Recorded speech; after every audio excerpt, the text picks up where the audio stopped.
신이론 의사소통 편입니다. 자, 선생님 교재 받으셨죠? 의사소통 교재. 근데 이기적인 누리과정 2가 그 의사소통에 해당하는 내용이에요. 그런데 아시겠지만 이렇게 보면 차례를 보면 아시겠지만 150페이지예요. 이 누리과정 2가 의사소통만 가지고 있는데 150페이지이고요. 요거 다음에 사회관계겠죠, 선생님? 사회관계가 또 150페이지 정도 될 거예요. 그래도 좀 이렇게 여러분들께 도움이 되는 그 말씀은 예술 경험과 자연 탐구는 그렇게 분량이 많지는 않을 거란 얘기. 그런데 1권 보시면 1권은 누리과정을 요약한 그 해설서와 놀이 이해 자료, 놀이 실행 자료를 요약한 것이 1장이고 2장이 신체 운동 건강인데 그 누리과정 1은 그 해설 그 누리과정 편과 심리론 신체 운동 건강에 해당하는 편을 모두 다 담아도 85페이지밖에 안 돼요. 그쵸? 제가 정확히는 기억이 안 나지만 80 몇 페이지예요. 그래서 누리과정 이론적인 거, 그 다음에 신이론, 신체 운동 건강 다 담아도 80 몇 페이지밖에 안 된다는 것은 신체 운동 건강에 해당하는 이론이 그렇게 많은 이론이 아니었다라는 거예요. 그런데 의사소통은 달라요. 의사소통은 의사소통 하나만 150페이지예요. 그러면 신체운동 건강의 2배 되는 이론이라는 거예요. 의사소통이랑 사회관계는 보통 분량이 요 정도 되고요. 여기서 쓸데없는 거 단 하나도 없어요. 보시면 아시겠지만 거의 다 시험에 나온 이론이고요. 그리고 또 의사소통은 새로운 이론들이 매년 이렇게 나오는 걸 알 수 있어요. 그래서 기출에 나오지 않은 이론도 여러분들이 이 교재에 있는 거는 반드시 하셔야만 만족을 받으실 거예요. 왜냐하면 제가 이렇게 교재를 열심히 써서 드리면 우리 선생님들께서 기출에 나온 그 출제되었던 이론만 열심히 외우셔요. 그런데 우리는 새로운 시험을 새 학년도 시험을 준비하는 거잖아요. 그래서 새로운 이론을 안 해오셔요. 근데 그 막상 시험에는 새로운 이론이 나오는 거예요. 그러면 이제 강사는 떳떳하죠. 저는 강의했어요. 저는 외우라고 말씀드렸어요. 암기하라고 그러셨잖아요. 왜 선생님 암기 안 하신 거예요? 이렇게 되면 그분이 그분도 이제 떳떳해요. 너무 이론이 많아서 못 외웠어요. 이렇게 얘기를 하세요. 그렇지만 우리가 유아를 교육하는데 이만큼의 이론이 다 필요하다는 거거든요. 결국은. 그래서 저는 쓸데없는 데서 이론 안 가져와요. 다 전공서에서 가져오거든요. 그리고 이제 드렸던 이론이 다 출제됐다라는 거 알고 있으실 거예요. 그래서 분량이 많지만 의사소통은 특히나 이론이 굉장히 골고루 광범위하게 나오는 파트이기 때문에 모두 알아두셔야 되고요. 그 다음에 할 사회관계도 마찬가지예요. 그래서 그냥 달달달 외우세요. 신이론은 이해가 안 돼도 암기만 잘하셔도 신이론 파트는 괜찮아요. 신이론 파트를 100%라고 한다면 신이론 파트 전체에서 80% 정도는 암기만 달달달달 해도 실은 문제를 풀 수 있고요. 나머지 20%는 이해까지 다 돼야 이제 풀 수 있는 거예요. 그런데 우리 선생님들이 이제 이 시험을 준비하실 때 당연히 만점을 기준으로 나는 100점 만점을 받겠다. 그런 생각으로 이 시험을 준비하셔야만 실제 합격이라는 좋은 결과가 나와요. 100점 만점에 90점은 받아야 이제 1차 합격을 하겠구나. 2차까지 무난하게 가겠구나. 이런 답이 나오거든요. 그래서 선생님들은 무조건 만점을 기준으로 이 시험을 준비하셔야 되고요. 그래서 의사소통 이론은 굉장히 중요하다. 여기서 시험 문제 다 나온다. 해설서보다 여기서 굉장히 많이 나와요. 그래서 다 암기하셔야 된다. 이렇게 하시기 바랍니다. 자, 그러면 의사소통에는 어떤 이론들이 있는지 한번 보도록 하겠습니다. 자, 의사소통. 자, 언어 발달 이론, 듣기와 말하기, 읽기와 쓰기, 그 다음에 언어교육, 아동문화, 2019 개정 누리과정, 의사소통이 추가로 나오게 됩니다. 제가 말씀을 드렸죠. 이론이 먼저고요. 그 이론에 근거해서 2019 개정 누리과정이 국가 수준의 교육과정이 만들어진다라고 말씀을 드렸죠. 자, 선생님. 우리 시험, 2019 개정 누리과정의 명칭은 2019 개정 누리과정이에요. 여러분이 요게 해설서거든요. 요게 해설서에 보면 2019 개정 누리과정이라고 돼 있어요. 누리과정의 의미는요, 뭔지 아세요? 모든 아이들을 위한 교육과정이라는 뜻이잖아요. 만 3세에서 5세에 해당하는 모든 유아들을 위한 교육과정이고, 그 누리라는 말에 유치원과 어린이집을 모두 포함하는 교육과정이다라는 말을 가지고 있어요. 그런데 우리 시험은 공립유치원 교사 시험이잖아요. 그쵸? 공립유치원 교사를 선발하는 시험이기 때문에 우리 시험에서는 이 2019 개정 누리과정을 뭐라고 부르냐면 2019 개정 유치원 교육과정이라고 불러요. 왜냐하면 얘가 당연히 유치원 교육과정에도 해당이 되죠. 그러니까 우리가 공부를 하는 거잖아요. 어린이집 교육과정에도 해당이 되고 유치원 교육과정에도 해당이 되는데 우리가 누리과정이라고 부를 때는 요 해설서는 어린이집과 유치원에 모두 해당하는 거기 때문에 우리가 얘를 유치원 교육과정이라고 하지 않고 누리과정이라고 해요. 어린이집에도 해당된다는 거죠. 그런데 우리 시험에는 유치원 교사만을 선발하기 위한 시험에는 그 어린이집을 포함하지 않아도 되잖아요. 그래서 시험에는 2019 개정 유치원 교육과정이라는 정당성을 가지고 하고 있어요. 그래서 시험에는 누리과정이라고 하지 않고 유치원 교육과정이라고 한다라는 거 나중에 기출문제로 보여드릴게요. 뭐 이미 보여드리는 기억이 나긴 하지만 근데 의사소통과 관련해서 우리가 첫 번째로 알아야 되는 건 과연 언어라는 게 뭐야? 이거예요. 그 다음에 우리 아이들이 우리 인간이 언어를 어떻게 발달시켜 그래서 연령별 발달 과정, 우리 인간 생애를 봤을 때 우리 인간들이 태어나면서부터 언어라는 걸 어떻게 발달시키는지에 대한 여러 학자들의 의견, 그게 언어 발달 이론이고요. 그 다음에 의사소통은요, 4가지가 포함돼요. 듣기, 말하기, 읽기, 쓰기. 그 중에서 듣기, 말하기, 음성 언어를 먼저 다루고요. 그 다음에 문자 언어, 읽기 쓰기를 다루게 됩니다. 그 다음에 이것들을 이 듣기 말하기 읽기 쓰기 결국 우리가 언어 교육을 어떻게 유아들에게 할 것인가 언어 교육에 대한 것이 나오고요. 또 하나 유아들의 언어 교육에서 굉장히 친숙하게 유아들에게 친숙하게 또 일상생활에서 또 놀이처럼 가르칠 수 있는 게 책을 통해서 아이들의 문학을 통해서 가능하거든요. 그래서 아동문학이 추가적으로 되게 됩니다. 여러분들이 전공서를 보실 때 그래서 이 의사소통은요. 전공서 2파트의 이론을 합한 거예요. 전공서에는 유아 언어교육이라는 전공서가 있고요. 아동문학 또는 유아문학이라는 전공서가 있어요. 그 두 전공서를 합한 이론이기 때문에 그 범위가 광범위할 수밖에 없고요. 의사소통에 해당하는 이론은 언어교육에 해당하는 거, 그 다음에 아동문학에 해당하는 거 모두 골고루 출제돼요. 여기서 놓치신 분들 있잖아요. 여기서 놓치신 분들도 시험에서 피 봐요. 농담 아니라 진짜 그래요. 여기서 아동문학의 접근 방법 이런 문제가 나왔어요. 근데 제가 당시에 아동문학의 접근 방법이 처음 나왔던 해 그 해를 준비하는 그 모의고사에서 아동문학 접근 방법과 관련된 문제를 3문제나 냈어요. 근데 우리 선생님들 중에 만든 선생님이 있고 틀린 선생님이 있어요. 틀린 선생님들이 저한테 와서 그래요. 모의고사 문제랑 똑같았어요. 답까지 똑같았네요. 제가 왜 틀렸을까요? 저도 의문이에요. 선생님들이 왜 틀리셨는지.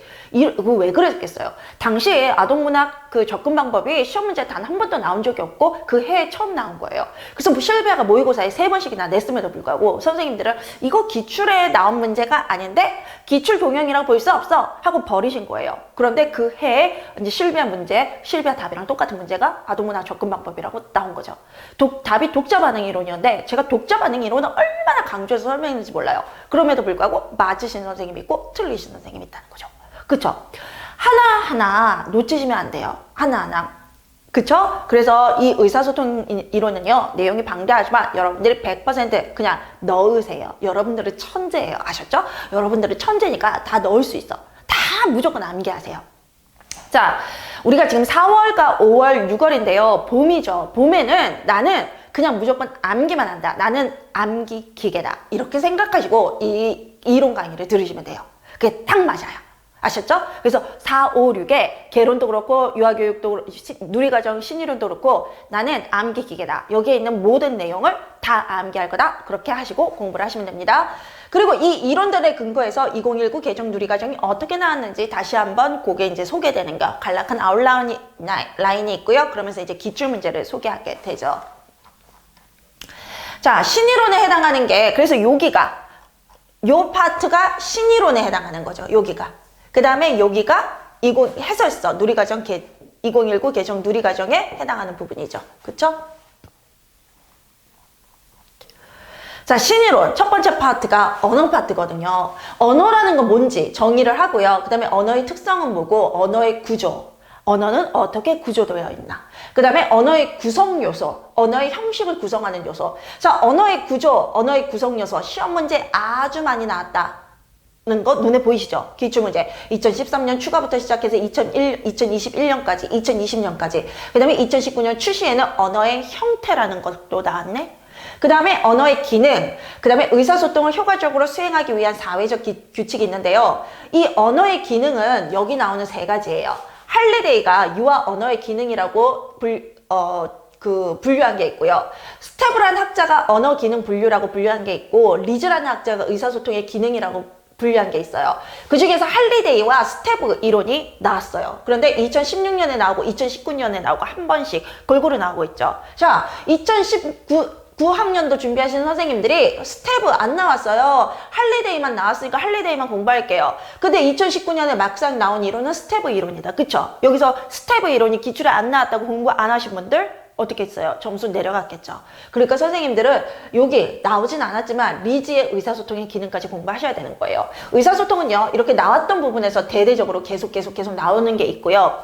여기 나오지 않은 부분에서 돌아가면서 나와요. 그런데 좀 이렇게 우리가 추측할 수는 있어요. 왜냐하면 언어의 기능에 해당하는 게 할리데이, 스테브, 리즈 세 가지가 있었거든요.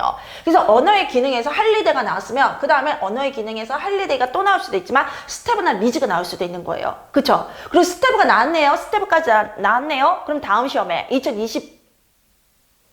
이게 1학년도에 2학년도에 2022학년도구나. 2022학년도에는 할리데이가 또 나오고 스테브가 또 나올 수도 있지만 리즈가 나올 수도 있는 거예요. 우리가 이렇게 추측할 수 있어요. 왜? 언어의 기능이 한번 출제됐다는 거, 유아들의 언어에서 그 언어가 어떤 기능을 하는지가 굉장히 중요했기 때문에 나온 거예요. 그래서 다른 학자들의 견해도 시험 문제에 나올 가능성이 있다라는 거죠. 여기에서 시험 문제에 나올 가능성은 없지만, 시험 문제에 그러니까 이 이론이 선생님들에게 전체적인 어떤 아웃라인을 주기 위해서 필요하지만, 굳이 암기하지 않고 한번 읽고 넘어가도 되는 이론도 실은 여기 있어요. 그건 요거는 달달달 암기하실 필요는 없고요. 요런 흐름으로 발달된다라는 걸 그냥 이해만 하시면 돼요. 이렇게 말씀드리거든요. 제가 그렇게 말씀드리는 이론 외에는 선생님들은 싹 다 외우셔야 되는 거예요. 그 다음에 언어발달 이론은요, 인지발달 이론이 첫 번째예요. 인지발달 이론은요, 누구 이론을 말할까요? 맞아요. 피아제, 비고스키는 반드시 들어가요. 왜? 피아제, 비고스키는요, 유아교육에서 양대 산맥이라고 불릴 만큼 두 학자, 딱 유아교육에서 두 명의 학자를 뽑으라 그러면 피아제와 그 다음에 비고스키예요. 물론 우리가 프레벨, 유아교육의 아버지 프레벨이 있지만요. 프레벨은 약간 상징적이거든요. 이론적이라기보다는. 그리고 이론에서, 유아교육 이론에서는 우리가 피아제 이론, 비고스키 이론이 우리가 하고 있는 모든 교육 전반에 포함되어 있다라고 보시면 돼요. 그래서 인지발달 이론 그러는데 피아제와 그 비고스키가 안 들어갈 수 없어요. 그런데 그 외에 또 다른 학자들이 또 이제 추가되기도 해요. 그 다음에 스키마 이론은요, 실은 스키마가 도식이잖아요. 이 도식 어디서 쓰는 거죠? 인지발달 이론에서 쓰는 거예요. 맞아요. 스키마 이론은요, 피아제의 인지발달 이론에서 출발해서 그 기원이 인지발달 이론이 맞아요. 그렇지만 스키마 이론이라고 단독으로 독립성을 인정받았다고 보시면 됩니다. 그 다음에 초인지 이론. 초인지 이론은요, 인지는 이걸 말해요. 인지발달 이론에서 인지는 우리의 의식을 말해요. 그런데 우리의 의식을 초월하는 뭔가예요. 그게 무슨 뜻이냐면요, 우리의 인지 능력을 조정하는 어떤 것 이라는 의미를 가지고 있어요. 우리의 인지, 여기 인지 발달에서 말하는 우리의 인지, 그것을 조정하는 어떠한 것, 또 다른 어떠한 것, 그것이 무엇인지는 초인지 이론에서 설명을 드리고요. 행동주의 이론에서도 언어 발달과 관련된 얘기를 하고 있어요. 대표학자는 스키너예요. 이 언어 발달 이론에서 행동주의 대표학자는. 그 다음에 생득주의는요, 성숙주의에서 기반이 되는데요. 우리가 성숙주의 하면 홀과 게젤이 있죠. 홀과 게젤이 직접적으로 얘기했다라기보다는 홀과 게젤의 어떤 사상 중에서, 이론 중에서 부분적으로 발췌해서 미국의 LAD를 주장한 참스키라는 학자가 있고요. 레네버그라는 학자가 있어요. 레네버그는 그 게젤이 얘기한 결정적 시기 있잖아요. 그 결정적 시기를 가지고 언어를 얘기해요. 그래서 생득주의는 그 기원이 성숙주의예요. 그렇지만 참스키와 레네버그라는 학자, 새로운 학자들이 등장하고요. 그들이 이제 성숙주의를 기반으로 자신들의 이론, 생득주의를 주장한 게 있거든요. 그거에 대해서 이제 공부를 할 고요. 이 체계적 기능주의는 누구냐면 여기에 나오는 할리데이의 이론이 체계적 기능주의예요. 왜? 언어의 기능에 대해서 얘기했거든요. 이 언어의 기능이 그냥 나온 이론이 아니라 할리데이의 체계적 기능주의 밑에서 그 구조화된 이론이에요. 그래서 이제 요거는 체계적 기능주의는 할리데이의 원래 이론을 배우는 거고요. 그 안에서 유아 언어의 기능이 어떻게 나왔는지, 성립됐는지, 체계화됐는지를 보여주고 있습니다. 그 다음에 골든과 윌리엄스 브라운이 유아기 언어 발달 과정을 설명한 거 있고, 레네버그가 언어 발달의 이정표를 만들었어요. 그게 이제 유아기 언어 발달의 연령별 특징인데, 아까 제가 게젤이 누구 이론을 가지고 언어 발달 이론을 만들었다 그랬죠? 그 게젤의 결정적 시기를 가지고 레네버그가 생독주의에서 결정적 시기와 관련해서 언어 발달을 설명한다고 그랬잖아요. 근데 게젤이 연령별 행동 목록, 표준 행동 목록, 연령별 표준 행동 목록을 만든 사람이죠. 마찬가지로 레네버그가 언어에서 연령별 발달 과정, 연령별 표준 행동을 만든 거예요. 요건 어디에서 출발했다? 게젤의 연령별 표준 행동 목록. 그래서 게젤의 표준 행동 목록이 연령별 유아들의 행동을 구분해 놓은 거거든요. 리스트로 만들어 놓은 거거든요. 그 레네버그는 언어 발달에서 유아들의 연령별 특징을 리스트로 만든 거예요. 그래서 이것에 대한 어떤 배경 이론이 이 레네버그의 언어 발달의 이정표가 바로 게젤의 표준 행동 목록이라는 거예요. 이거 모르시고 계셨죠? 여기까지 연결 못 시키셨죠? 그래요. 이론은 다 연결고리가 있어요. 제가 유아교육 개론을 설명할 때 그 학자들의 이론적 배경에 대해서 굉장히 많이 설명을 드리잖아요. 신이론에선 별로 안 드려요. 왜? 신이론의 이론적 배경은 유아교육 개론인 거예요. 그래서 여러분이 그 이론적 배경을 이미 알고 계시기 때문에 제가 안 말씀을 드리는데, 실은 이제 그 어떤 이론이 유아교육 개론에서 어떤 이론이 신이론의 배경 이론인지는 말씀을 드리거든요. 그게 제가 유아교육 개론에서 학자들의 배경 이론을 설명드리는 거랑 똑같은 거예요. 그래서 개론을 모르면 신이론도 무너지고 신이론에서 구조도가 안 잡힌다는 게 그거예요. 애초에 신이론의 이론적 배경은 유아교육 개론이었던 거예요. 그래서 우리가 유아교육 개론을 먼저 하고 신이론을 하는데, 이런 연결고리를 선생님들께 이제 설명을 드려서 선생님들의 이론의 고리가 이렇게 엮여지도록 구조화되도록 하는 게 제 역할인 거죠. 그 다음에 듣기와 말하기는요, 심스가 음성언어 경험의 구성요소, 구성요소에 대해서 얘기한 게 있고요. 그 다음에 음성언어의 발달 단계가 있어요. 음성언어라 그러면 당연히 듣기와 말하기예요. 그 음성언어의 발달 단계가 2013년, 2019년, 2021년에 된 거예요.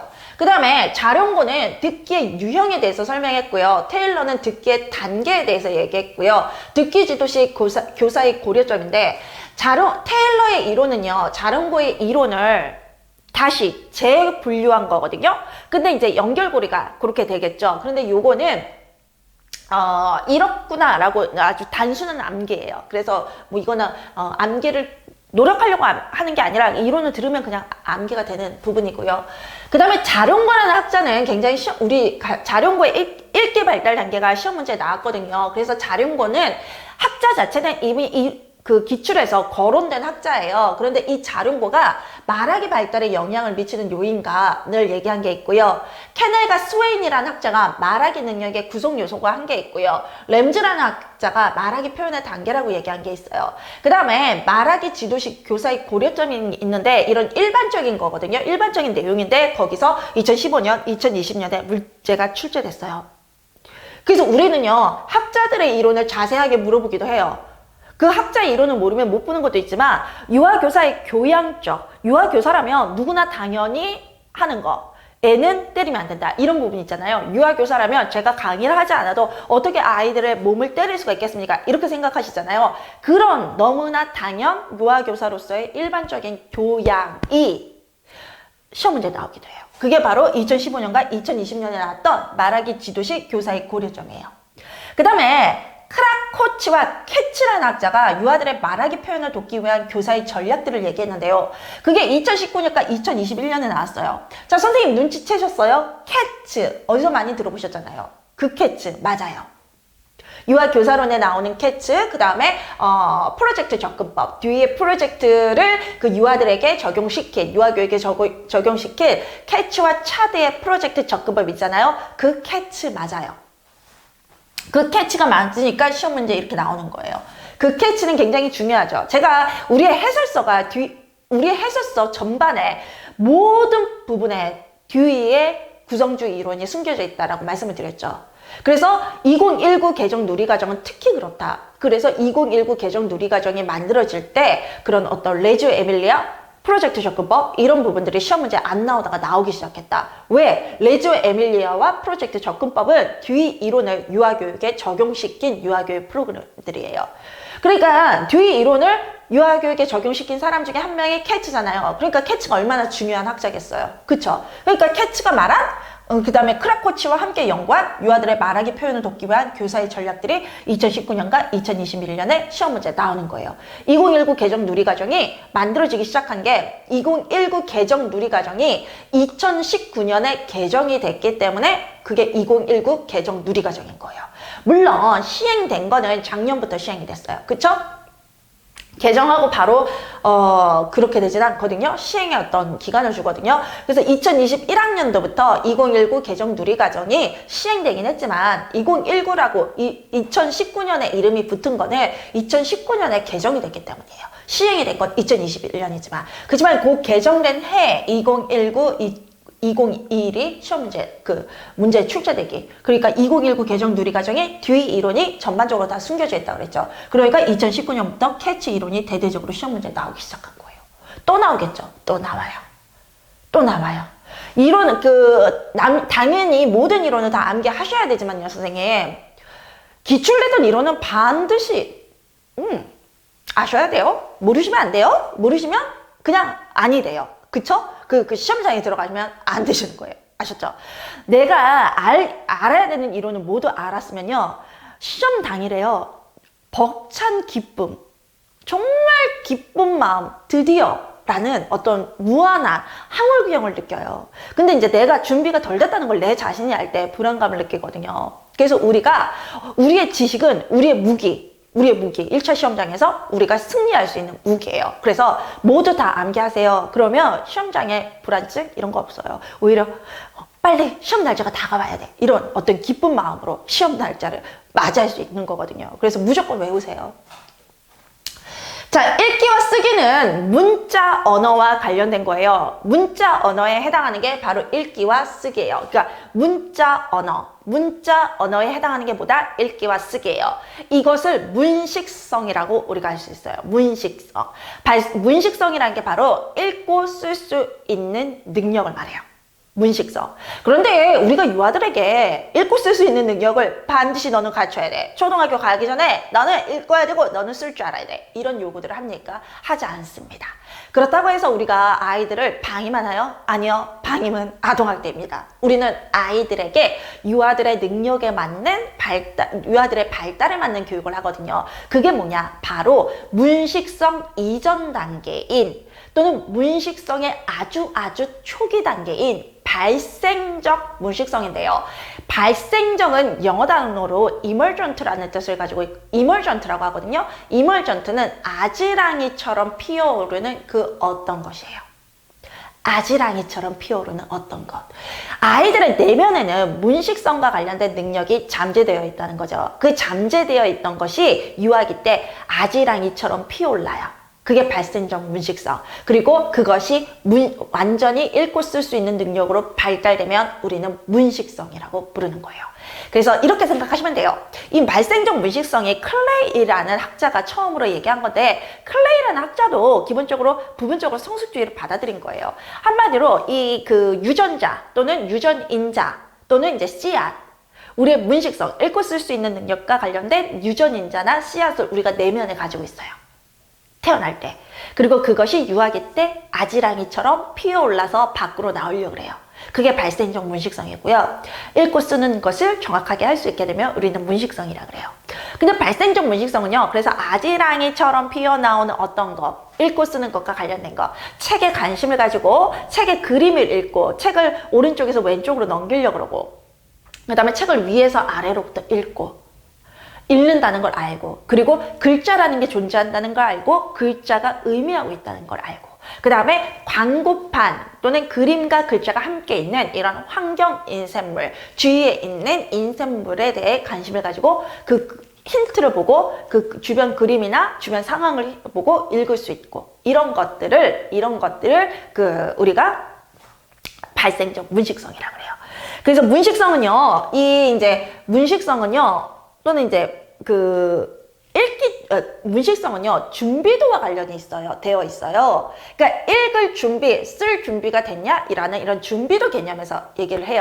그래서 제가 이 문식성과 관련할 때 아까 성숙주의가 반영되어 있습니다, 이런 얘기를 했잖아요. 바로 이 문식성에서 문식성을 설명할 때 준비도 개념을 설명하는데요. 이 준비도 개념은 어디서 나왔어요? 성숙주의에서 나왔죠. 누가 생각나세요? 게젤이 준비도 개념을 얘기했잖아요. 맞아요. 거기서부터 시작돼요. 준비도 개념은 뭐예요? 준비도 개념은 준비가 될 때까지 기다려라. 어떤 준비? 유아의 발달이 자연스럽게, 유아의 유전인자인 성숙이 자연스럽게 발현되도록 기다려라. 그래서 아이가 성숙될 때까지 기다려라. 그게 아이가 준비될 때까지 기다려라. 과도한 공부, 과도한 압력은 오히려 유아의 정상적인 발달을 저해하니까, 이런 개념이죠. 그런데 우리가 그러잖아요. 준비됐으면 가르쳐라. 준비도 개념이 이 두 가지라 그랬죠, 선생님. 제가 그렇게 말씀드렸어요. 계절 설명 드렸을 때 아이가 성숙될 때까지, 준비될 때까지 기다려라. 근데 그건 방임을 얘기하는 게 아니다. 준비가 되면 당연히 교육이라는 게 들어가야 된다. 그래서 준비되면 가르쳐라. 준비가 될 때까지 기다리고 아이가 준비됐으면 교육을 해라. 이렇게 얘기돼 있잖아요. 준비될 때, 그래서 준비도 개념이 여기 와서는 읽기 준비도 또는 읽기 쓰기 준비도 또는 쓰기 준비도가 됐는데요. 그래서 이제 대표적으로 저희가 읽기 준비도 그래요. 이 읽기 준비도가 두 가지 방향으로 나가요. 계절의 이 두 가지 개념에서 준비될 때까지 기다리세요. 또 하나는 준비됐으니까 가르치세요. 요걸로 가요. 요거를 계절의 후대 성숙주의 학자들은 준비될 때까지 기다리세요. 유아기는 준비가 되어지는 과정이지 준비가 된 시기가 아니에요. 그러니까 준비되려면 적어도 초등학교 가야 돼요. 그러니까 유아기 때는 준비될 때까지 기다리는 시기예요. 그래서 아이들이 성숙할 때까지 기다려주세요. 계속 성숙주의 학파로 이어지고요. 또 하나 계절이 준비되면 가르치라라고 했잖아요. 행동주의 학자들이 이걸 가지고 준비됐어요, 유아기는. 그러니까 가르치세요, 그러는 거예요. 초등학교가 준비된 시기가 아니라 바로 유아기가 준비된 시기예요. 그러니까 우리는 교육을 해야 돼요. 그래서 읽기 쓰기를 가르치세요 라는 게 행동주의자가 주장하는 읽기 준비도 개념이에요. 그래서 읽기 준비도는요, 애초에 두 개념으로 나가요. 성숙주의 개념과 행동주의 개념. 근데 우리 선생님들이 읽기 준비도, 성숙주의 이렇게 단순 암기를 하셔가지고 읽기 준비도는 성숙주의 개념이라고만 생각하시고, 행동주의 개념이 설명됐을 때 뭔 소리야? 잘못 출제됐네? 왜 행동주의에서 읽기 준비도라고 얘기해? 이렇게 얘기하시는 거예요. 근데 읽기 준비도는요, 계절의 준비도에서 출발한 게 맞는데 후대 학자로 이어질 때 성숙주의 라인을 통해서 하나는 이어졌고요, 하나는 행동주의 학자들이 발달시켰어요. 성숙주의 학자들이 발달시킨 건 준비될 때까지 기다리세요. 유아기는 준비가 되어지는 과정이지 아직 준비된 시기가 아니에요. 행동주의 학자들은 준비됐으니까 가르치세요를 이어받았어요. 유아기는 준비된 시기예요. 그러니까 빨리 교육시키세요. 빨리 읽기 쓰기 공부시키세요. 초등학교가 아니라 유치원에 있는 시기, 유아기가 초등학교 시기가 아니라 유아기가 바로 준비가 이미 된 시기예요. 빨리 교육시킵시다. 이게 행동주의의 읽기 준비도예요. 문식성 발달의 일반적 양상이, 그래서 이제 문식성이 2013년 출시, 발생적 문식성이 2013년 출시와 2019 출시, 그리고 문식성 발달의 일반적 양상, 그 다음에 문자 인식과 관련된 유아들이 단어를 포착하고 읽는, 이건 문장을 읽는 게 아니에요. 단어, 문자를 인식하는 능력이 발달하는 게 있는데요. 메이슨이 주장한 게 있고 자륜고가 주장한 게 있어요. 그런데 다르냐고요? 같아요. 메이슨의 유아의 문자 인식과 자륜고의 단어 지식 단계는 동일해요. 왜 이런 현상이 나오냐고요? 제가 신이론 학자들의 특징을 얘기했죠. 신이론 학자들은요, 기존 학자들의 연구가 정확한지, 또 다른 샘플 집단, 또 다른 유아 집단에서도 똑같은 결과가 나오는지 같은 실험을 다른 샘플로 재차 연구한 학자들이 많아요. 현대 학자들일수록 그렇고 현재까지 살아있는 학자들일수록 그래요. 자룡고는 현재 살아있는 유아교육과 교수예요. 미국에. 자룡고가 메이슨의 유아의 문자 인식을 다시 연구해서 같은 결과가 도출된다고 얘기를 한 거예요. 그래서 메이슨의 유아의 문자 인식과 자룡고의 단어 지식 단계는 동일한데 이들이 쓰고 있는 단계별 단계의 명칭은 달라서 단계 명칭만 따로 암기하고 해당되는 내용은 동일하다고 알아두시면 돼요. 그 다음에 읽기 과정에 대해서 로젠블렌트와 매니어 와이즈만이 읽기 경험에 대해서 얘기한 것이 2016년, 2018년에 나왔어요. 문식 경험, 문식 분석 이렇게 하는 건데요. 로젠블렌트와 매니어 와이즈만은 같은 연구를 함께 연구를 한 동료는 아니에요. 이것도 매니어 와이즈만도 자룡고와 똑같은 성격을 가졌어요. 한마디로 로젠블렌트가 독자 반응 이론, 아까 제가 잠깐 언급한 그 독자 반응 이론을 설명하면서 이 실험, 그 이론 하에서 이 읽기 경험 실험을 한 거예요. 유아들을 대상으로. 그게 좀 오래된 얘기예요. 7, 80년대, 90년대 뭐 이렇게 얘기를 한 거예요. 그걸 매니어 와이즈만, 현재 살아있는 매니어 와이즈만이 지금 현재 2020년 또는 2000년대 아이들에게 그 오래전 로젠블렌트의 연구가 동일한 결과를 가져오는지 궁금했던 거예요. 그래서 매니어 와이즈만이 로젠블렌트의 실험을 그대로 2020년대의 아이들에게 해요.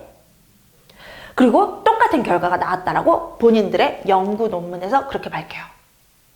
저는 매니어 와이즈만의 이 연구 논문을 원서를 읽었어요. 왜냐하면 이들이 미국인이거든요. 그래서 이들이 이 자신들의 연구를 낸 학술지에서 이들의 연구를 가져와서 읽었어요. 애초에 서론 부분에 매니어 와이즈만이 그렇게 얘기를 해요. 로젠블렌트의 그 연구는 오래된 몇십 년 전의 아이들을 연구한 거다. 나는 2020년대 아이들이 똑같은 이 실험 상황에서 똑같은 결과를 도출할지 궁금하다. 그래서 나는 그 연구를 2020년대 아이들에게 다시 해보겠다. 결론에서 그렇게 했어요. 똑같은 결과가 나왔다. 그럼 뭐다? 로젠블렌트 이론과 매니어 와이즈만 이론은 동일한 이론이다. 자, 선생님. 2016년에는 매니어 와이즈만의 이론이 나온 거고요. 2018년에는 로젠블렌트의 이론이 나온 거예요. 저는 매니어 와이즈만 이론이 나왔을 때 그 이론을 준비했을 때 선생님 이 이론은요 로젠블렌트의 실험을 그 매니어 와이즈만이 반복한 거라서 원래 로젠블렌트 거고 동일한 이론이에요. 그래서 만약에 이 매니어 와이즈만 이론이 로젠블렌트 이론으로 나온다면 아 똑같은 이론이구나 하고 그냥 매니어 와이즈만의 이론을 푸시면 돼요. 이렇게 말씀드렸어요. 그쵸? 그래서 2018년에 제가 로젠블렌트 이론을 별도로 강의하지 않았음에도 불구하고 제 수강생들을 전원 이 문제를 풀었어요. 이 문제를 틀렸다고 저한테 오는 선생님은 없었어요. 매니어 와이즈만을 2016년에 기출에 나왔기 때문에 당연히 기출 이론이니까 선생님들이 공부를 하셨던 거예요. 그러면서 제가 로젠블렌트로 출제될 수 있어요. 왜? 로젠블렌트가 한 이론을 매니어 와이즈만이 반복한 거고 똑같은 결과가 나왔다고 하는 똑같은 이론이거든요. 그래서 원래 학자는 로젠블렌트가 맞아요. 그러니까 로젠블렌트 이름으로 출제될 수도 있어요. 이렇게 한마디만 했어요. 그쵸? 그 강의에서. 근데 2018년에 로젠블렌트 이름으로 정말 나온 거예요. 매니어 와이즈만은 빼고. 그래서 우리 선생님은 매니어 와이즈만 하면서 푼 거죠. 우리 선생님들은. 그런데 저와 함께 하지 않은 선생님들은 아쉽게도 저한테 그 시험이 끝나고 제가 답안 분석을 할 때 공개로 하거든요. 저한테 이렇게 하셨어요. 로젠블렌트 이론이 매니어 와이즈만 이론과 동일한 거예요? 이렇게 질문하셨어요. 저는 당연히 학자 이름이 다르니까 다를 거라고 생각하고 풀었어요. 근데 그 이론인 매니어 와이즈만인지 알았으면 저는 당연히 이걸 풀었을 거예요. 이렇게 얘기하셨거든요. 그러니까 선생님들 단순 암기가 이래서 안 되는 거예요. 이래서 이론이라는 건 학문이라는 건 흐름이 중요하고 연결고리가 이렇게 중요해요.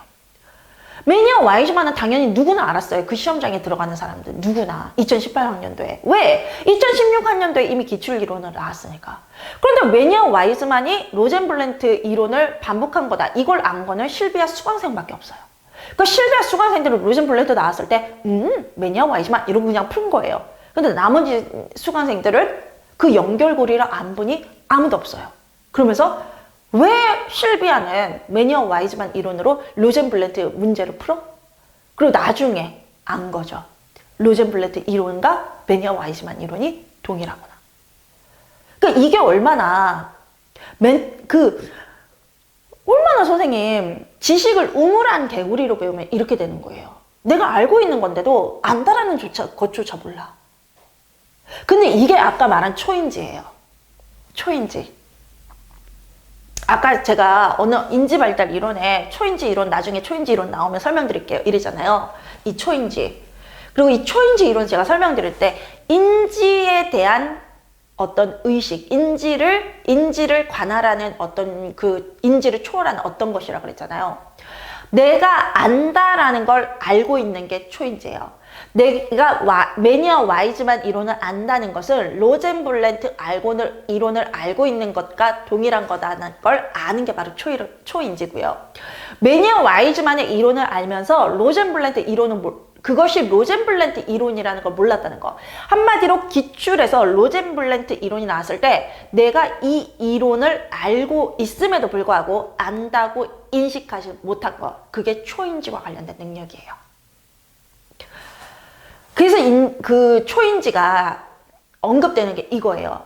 당신은 당신 생각보다 굉장히 많은 것들을 알고 있습니다. 그런데 당신이 그걸 알고 있다는 걸 인식하지 못하고 있습니다. 이걸 말하는 게 초인지예요. 초인지가 왜 중요한지 알겠죠? 매니아 Y지만 이론을 알고 있었다는 것은 로젠블렌트 이론을 알고 있었다는 것과 동일한 건데 그것이 본인이 몰랐던 거야. 내가 로젠블렌트 이론을 알고 있다는 거. 본인이 몰라서 시험장에서 못 풀었어. 알고 있음에도 불구하고. 그러니까 내가 안다는 거를 아는지 모르는 거. 그게 초인지와 관련된 거예요. 그래서 이론을 단순 한계로 하면요. 의식하고 있는 건 인지, 그런 단순한 건 풀어낼지 모르겠지만요. 이런 어떤 초인지적인 건 못 풀어내면서 점수가 하락하는 거예요. 공부를 몇 회씩 여러 번 하면서 이 시험에서 좋은 결과를 못 하시는 선생님들 있잖아요. 내가 인지만 신경 쓰고 있는지 초인지까지 통합적으로 보고 있는지를 보세요. 그게 우리가 아주 단순하게는 시야가 좁다, 시야가 넓다 이렇게 말하는 거예요. 인지하고 있는 분들은 시야가 좁다라고 그래요. 그런데 인지와 관련된 초인지까지 통합적으로 보는 사람을 우리가 인지가 넓다라고 그러는 거예요. 일반적으로. 그걸 학문적으로 얘기하면 우리가 일반적으로 얘기하는 시야가 좁다, 시야가 넓다를 학문적으로 얘기하면 초인지가 되는 거예요. 그 다음에 루크와 프리바디의 읽기 수준 모형이 있고요. 스카버러의 숙련된 읽기가 있고 지금까지도 선생님 이 로젠블렌트와 매니아 Y지만이 이론이 동일한데도 불구하고 별개의 다른 이론으로 각각 암기하시고 이게 똑같다는 걸 모르시는 분들이 있어요. 그것도 초인지와 관련된 거예요. 내가 로젠블렌트를 하는 거, 그 다음에 매니아 Y지만을 각각 암기하고 있어. 그런데 이 이론이 똑같다는 걸 몰라. 이건 초인지가 없는 거예요. 초인지가. 그래서 이게 공부할 때 이렇게 그 뇌를 플렉서블, 되게 유연하게 만들어야 되고 굉장히 우리가 이제 똑똑하다, 상황을 통합적으로 본다라는 게 이런 초인지 능력을 이용하는 건데 제 강의가 다른 강의와는 좀 다르다는 걸 느끼시는 분들 있죠. 그분들은 그 다름의 차이를 잘 모르시잖아요. 인지 부분은 똑같을 수 있어요. 저와 다른 강사들의 인지 부분은 차이가 나더라도 그렇게 차이가 안 날 수도 있어요. 그러니까 차이가 나더라도 굉장히 미묘하고 그리고 뭐 실비아만큼 인지 수준을 못 갖췄다는 건 그건 그 강사의 문제예요. 그래서 뭐 강의 중에 인지가 안 되는 강사들도 있는 건 사실이야. 그거는 뭐 대학을 가든 어디를 가든 인지조차도 안 되는 강사들이 있는 어떤 자격 미달의 강사들도 있는 게 사실이에요.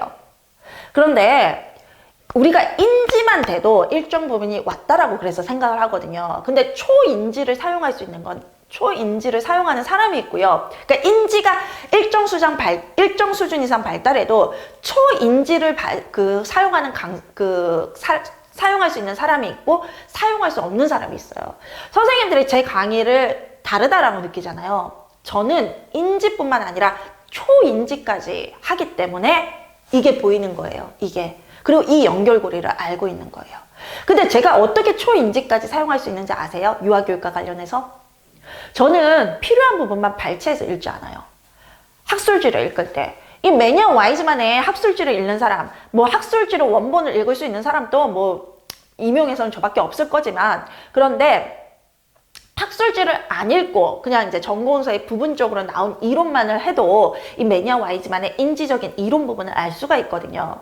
그런데 학술지를 읽을 수 있는 사람이 있다고 칩시다. 어떤 사람들은 그 핵심만을 읽어요. 근데 저도 핵심만 먼저 읽어요. 근데 그 다음에 내가 아웃라인, 이 이론에 대한 핵심 내용 아웃라인이 습득됐다 싶으면요, 전체 내용을 다시 정독해요. 그러면 초인지 부분이 보이는 거예요. 로젠블렌트, 매니아 와이즈만이 그렇게 언급했던 부분. 우리는 로젠블렌트의 이론을 따라했고, 그리고 똑같은 결과를 얻었다. 그래서 로젠블렌트 이론과 매니아 와이즈만의 이론이 100% 동일하다. 그게 이제 저희 초인지인 거죠. 그쵸? 매니아 와이즈만이 그렇게 얘기한, 본인들이 그렇게 얘기한 걸 토대로, 아, 그래서 로젠블렌트 이론과 매니아 와이즈만은 똑같구나 라는 걸 제가 아는 거. 이게 초인지거든요. 근데 초인지적 능력을 발휘 못하는 사람들의 특징이 핵심만 따닥따닥따닥 안다는 거예요. 그래서 제가 완두콩 기다리지 말라 그러잖아요. 그 완두콩은요, 인지만을 강의하는 거예요. 근데 그 인지만으로 강의해서 선생님들이 최대로 얻을 수 있는 능력은 80점이에요. 80점 받으면 떨어져요, 이 시험에서. 완두콩 달달달달 암기하다가 떨어진다고요. 제가 세종에 합격한 선생님이 있어요. 그 선생님이 저랑 딱 1년 했어요. 합격한 해. 근데 그 선생님이 그 전에 떨어질 때 어떻게 공부했냐면 핵심 정리만으로 공부를 했어요. 강사들 핵심 정리는 다 가지고 있었어. 근데 그 핵심 정리만 공부를 한 거야. 그 핵심, 그러니까 그분은 단순 암기는 돼 있었어. 80%. 근데 거기에 대한 어떤 초인지라던가 통합적인 이론은 없었던 거야. 상세한 거. 내 강의 듣고 그게 완전히 채워졌지. 그래서 그분이 굉장히 고득점으로 세종에 합격하셨어요. 그 해 제 강의 듣고 본인이 그렇게 얘기해요. 핵심 노트만 공부하면 안 된다는 거 나는 합격하고 알았다. 실비아 강의 듣고 알았다. 그러니까 선생님들한테 내가 완두콩 기다리지 말라는 게 그건데요. 이 신이론 파트에 완두콩 부분이 없잖아요. 이유는 그거예요. 이 신이론은요, 개론은 아주 이렇게 어떤 좀 장황한 거에서, 장황한 이론에서 단어들을 이렇게 가져와야 되지만, 신이론은요, 명확해요. 1단계 뭐, 2단계 뭐, 3단계 뭐, 단어 명칭이 이렇게 명시되어 있어요.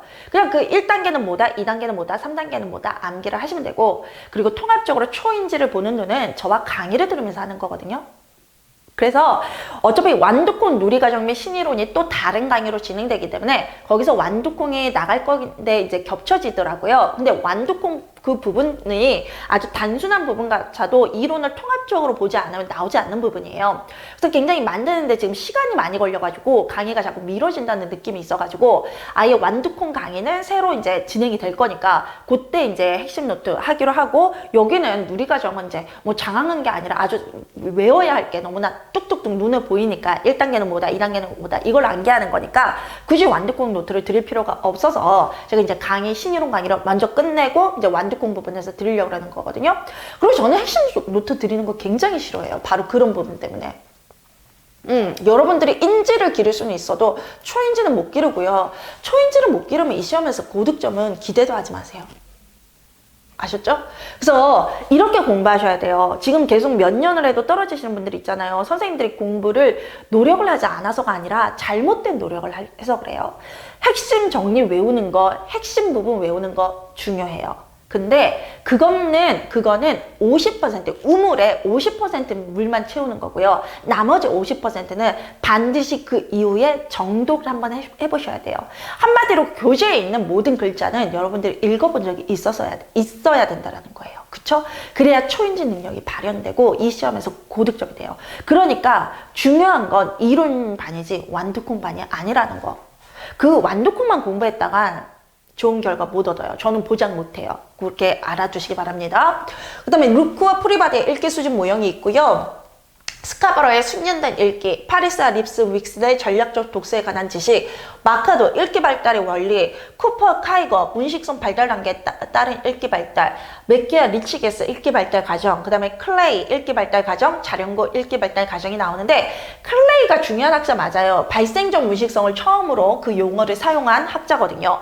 그래서 그 발생적 문식성은 클레이 용어예요. 클레이의 용어. 그래서 이제 클레이가 제시한 읽기 발달 단계가 2015년에 나왔고요. 자령고가 얘기한 읽기 발달 단계가 2016년에 나왔어요. 아까 제가 자령고가 기출에 나온 학자다 이렇게 말씀드렸죠. 그 다음에 슐츠비의 읽기 범주는 아직 나오지 않았고요. 그 다음에 읽기 발달 및 읽기 지도가 나왔어요. 자, 슐츠비 시험 문제 나올 수 있어요. 그 다음에 뭐 여기는 다 시험 문제 나올 수 있는 부분인데요. 마카도의 쓰기 발달의 원리, 클레이 쓰기 학습의 원리가 2019년. 그래서 클레이가 한번 나왔던 학자니까 클레이의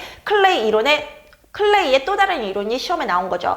그래서 자령고 이론이 중요한 거예요. 자령고가 나왔던 학자이기 때문에 자령고의 이론의 다른 부분이 나올 수가 있어요. 자, 2016년에 자령고의 읽기 발달 단계가 나오고 자령고의 단어 지식 단계가 2017년에 나왔거든요. 물론 이거는 메이슨 이론으로 푸셔도 되는 거였지만 근데 저는 메이슨이 원래 학자가 맞아요. 그 다음에 자령고가 그걸 따라한 거고. 근데 저는 자령고 이론으로 답을 냈고요. 일부 강의에서는 메이슨 이론으로 답을 냈어요. 근데 똑같은 이론이니까 그것도 맞고 저것도 맞는 건데 제가 메이슨 이론을 알고 있었음에도 불구하고 자령고 이론으로 답을 한 이유는요. 메이슨은 시험에 출제된 학자가 아니고 자령고는 시험에 출제된 학자라는 거죠. 그래서 자령고 이론이 이렇게 나왔을 거다라고 저는 생각을 한 거죠. 근데 뭐 메이슨 이론과 동일한 이론이니까 메이슨으로 해도 되죠. 이것이 나온 2017년 문제의 강사 답이 다른 이유는요. 강사들의 문제가 아니라 어떤 강사는 메이슨 이론에 근거해서 풀었고 어떤 강사는 자령고 이론에 근거해서 풀었어요. 같은 이론이니까.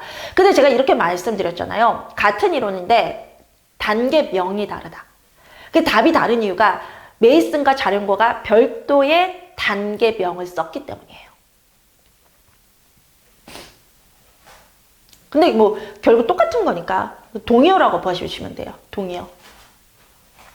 그래서 모든 강사가 맞는 답을 얘기한 거였어요. 그게.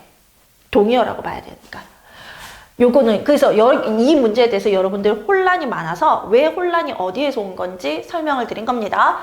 요게 혼란이 여기에서 왔다라는 걸 설명드릴 수 있는 강사는 저밖에 없거든요. 그래서 설명을 드리는 거예요. 그 다음에 마카도의 쓰기 발달의 원리가 있고요. 클레이의 쓰기 학습의 원리가 있고 쿠퍼와 카이거의 문식성 발달 단계에 따른 쓰기 발달이 있고 맥키와 리츠게스의 쓰기 발달 과정, 비고스키의 쓰기 발달 과정, 루리아의 쓰기 발달 과정, 클레이의 쓰기 발달 과정, 램의 쓰기 발달 과정, 자령고의 쓰기 발달 과정, 슐츠비의 쓰기 범주, 식혜단지 쓰기 행동 발달 단계, 식혜단지 철저를 만드는 전략, 그 다음에 쓰기 발달 및 쓰기 행동이 있습니다. 클레이 쓰기 학습의 원리 2019년, 식혜단지의 철저를 만드는 전략 2018년, 쓰기 발달 및 쓰기 지도 2018년, 2020년에 나왔습니다. 식혜단지 이론이 나왔으면 요 식혜단지 쓰기 행동 발달 단계가 또 나오겠죠. 그 다음에 자령고의 쓰기 발달 단계 시험 문제 나올 수 있고요. 슐츠비는 시험 문제 안 나온 학자긴 한데요. 슐츠비의 읽기 범주, 슐츠비의 쓰기 범주 전 나올 수 있는 이론이라고 보고요. 마카도의 이론이 여기에서 나왔죠. 마카도의 읽기 발달의 원리, 마카도의 쓰기 발달의 원리. 제가 2020학년도에 출제자라면 내겠어요. 그만큼 잘된 이론이에요. 그래서 알아두셔야 되고 쿠퍼와 카이거 이론도 마찬가지예요. 쿠퍼와 카이거의 문식성 발달 단계에 따른 읽기 발달, 문식성 발달 단계에 따른 쓰기 발달 아셔야 돼요. 그럼 맥키와 리치니스. 여기서 뺄 학자가 없네요. 다 외우세요 그냥. 그 다음에 언어교육과 관련해서요. 언어교육 접근법이 있고요. 그 다음에 교사의 질문 유형인데 여기 왜 띄워졌나? 이거 올려야 되는데 왜 띄워졌나? 그쵸? 잘못 편집됐네. 그 다음에 언어장애가 있어요. 언어접근법 아주 시험에 무시무시하게 나왔죠? 100% 알아야 되는 부분. 그 다음에 언어교육의 방법도 2018년, 2021년에 나왔습니다. 그 다음에 자령고의 언어발달 평가, 그 다음에 포토의 유아 언어평가 실시를 위한 기준이 있고요. 교사의 질문과 관련해서요, 3가지가 있어요. 일반적인 교사의 질문 유형, 블러서가 제시한 교사의 발문 유형, 시겔과 썬더스의 교사의 질문 방식인데요. 질문과 발문은 차이가 뭐냐면 우리가 같은 거라고 생각할 때가 있고요.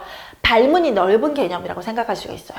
자, 질문은 퀘스천 마크죠. 퀘스천 마크. 요거. 물음표가 있는 거죠. 근데 발문은 뭐냐면요. 물음표가 있는 것도 발문에 해당이 되고요. 물음표가 없어도 유아들의 반응을 이끌어내는 모든 언어적 반응을 우리가 발문이라 그래요. 그래서 질문도 발문이고 유아들의 반응을 이끌어낼 수 있는 교사의 모든 언어적 상호작용을 우리가 발문이라 그래요. 그래서 우리가 아주 발문의 가장 기본적인 예로 질문을 하면서 질문과 발문을 동일한 거라고 얘기하기도 하거든요. 그래서 동의어로 쓸 때도 있어요. 근데 굳이 구분하자면 발문이 더 넓은 개념, 질문은 발문의 한 하위 유형. 그래서 발문은 꼭 질문이 아니어도 된다. 유아의 반응을 이끌어낼 수만 있다면 교사가 질문이 아니라 다른 형태로 언어적 상호작용을 할 수도 있고 그것도 발문에 해당된다. 이렇게 알고 계시면 돼요. 언어장애 2015년 유특 2015년에는 우리 임용에서 나왔고요. 2015년 유특, 2016년 유특, 2017년 유특에서 언어장애가 나왔습니다. 아동문학.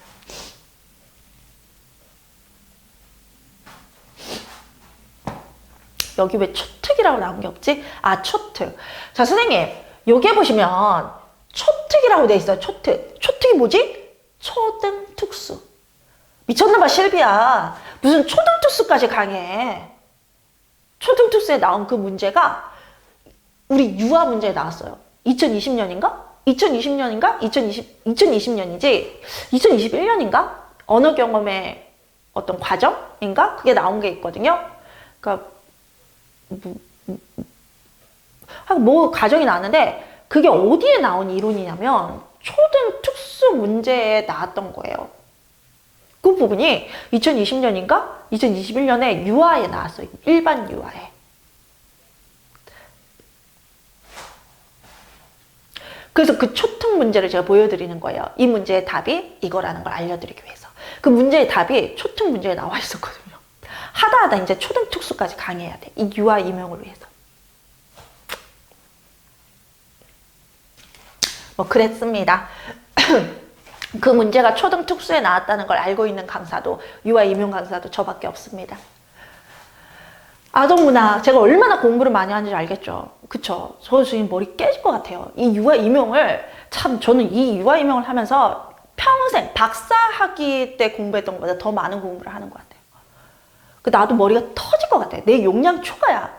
정말 어마어마한 공부를 해야 제가 이렇게 추려서 선생님들께 알려드릴 수 있어요. 저는 이거 강의 이상을 공부를 하거든요.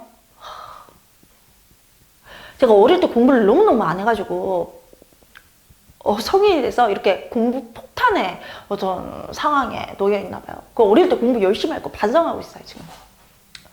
아동문학은 유아 언어교육이 아니라 아동문학이라고 별도의 전공 과목이 있고 전공서가 있어요.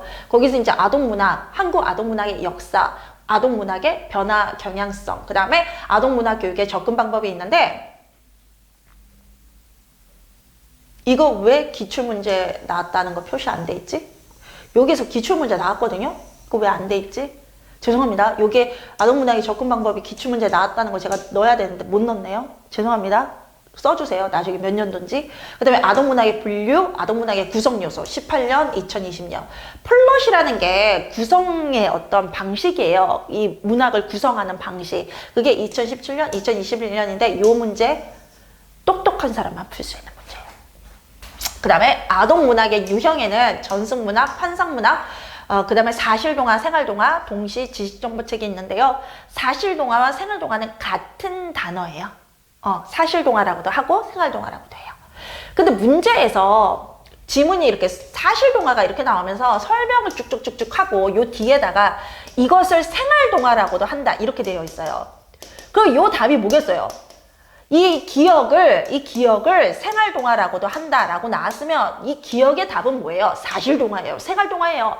당연히 사실동화지. 여기 뒤에서 생활동화라고도 한다 이런 설명이 나왔으면 근데 여기 기억에다 생활동화 구구절절 쓰는 부분이 있어. 그 다음에 왜 틀렸니? 왜 생활동화가 아니고 사실동화니? 강사 진짜 속 터지죠? 뒤에 기억을 생활동화라고도 한다라고 나와 있잖아요. 그럼 기억이 생활동화겠어요? 사실동화지? 그래서 여기서 생활동화 쓰고 다다다닥 틀린 선생님들 많아요. 이게 인지가 아니라 초인지야, 초인지. 동시 지식정보책. 우리 올해 선생님들은 강사에 이런 속을 터뜨리지 마세요. 아셨죠? 요 문제를 끝까지 읽으셔야 되는 거예요. 문제를. 그래서 여기서 사실동화라고 한다라고 하면 여기 답은 생활동화가 되는 거고, 기억을 생활동화라고도 한다라고 그러면 기억이 사실동화가 되는 거죠. 그래서 동의어를 아는 것도 이렇게 중요해요. 그분이 왜 생활동화라고 구구절절 적으셨겠어요? 여기 생활동화라고 돼 있는데 사실동화라는 용어를 몰랐거든. 그분이 배운 책에는 생활동화라고만 나와 있는 거야. 그래서 실비아가 왜 동의어들을 이렇게 나열하는지 아시겠죠? 이 동의어들 하나하나 다 나열하려면 저도 귀찮고 짜증나고 모든 정보서를 다 봐야 돼요. 힘들다고요, 강사가. 그럼에도 불구하고 강사가 동의어를 하는 이유를 알겠죠? 생활동화만 알고 있었으니까 기억에다 사실동화 안 하고 생활동화 한 거야. 생활동화의 동의어를 모르니까. 근데 실비아는 사실동화나 생활동화를 동의어라고 모두 가르쳐 주잖아. 그러니까 실비아의 수강생은 여기다가 사실동화라고 쓰는 거야. 그리고 실비아 수강생은 왜 이 문제가 논란이 되는지를 몰라. 뭐가 문제지? 이렇게 생각하는 거야. 그 사람들이 뭐가 문제인지 모르는 것도 이 초인지의 문제거든요. 실비아 강의가 이렇게 다르다라는 걸 그분들이 인지하지 못하는 거. 그것도 초인지와 관련되어 있어요. 그래서 초인지를 기르도록 하세요. 초인지를 기르면 세상에 굉장히 많은 것들이 보여요. 내가 보지 못했던. 그래서 동의어를 아는 것도 그렇게 중요하다. 그래서 제가 굳이 선생님들께 여러 동의어를 알려드리는 이유다. 그쵸? 동시 지식정보책. 요것들이 이제 아동문항의 유형에 들어가는데요. 대표적으로 이 문제들이 골고루 다 출제가 됐고요. 다 출제가 됐어요. 다. 그 다음에 전래동화, 한상동화의 차이점은 시험 문제 단골로 나와요. 2014년, 2017년, 2021년. 그 다음에 2019 개정 누리과정 의사소통 해설서 부분이잖아요. 해설서. 그 해설서가 2021년 1학년도에 이미 출제가 됐습니다. 2022학년도에도 당연히 해설서 부분은 출제가 됩니다. 자, 이론 본격적으로 들어가도록 하겠습니다. 다음 교시에 뵙도록 하겠습니다.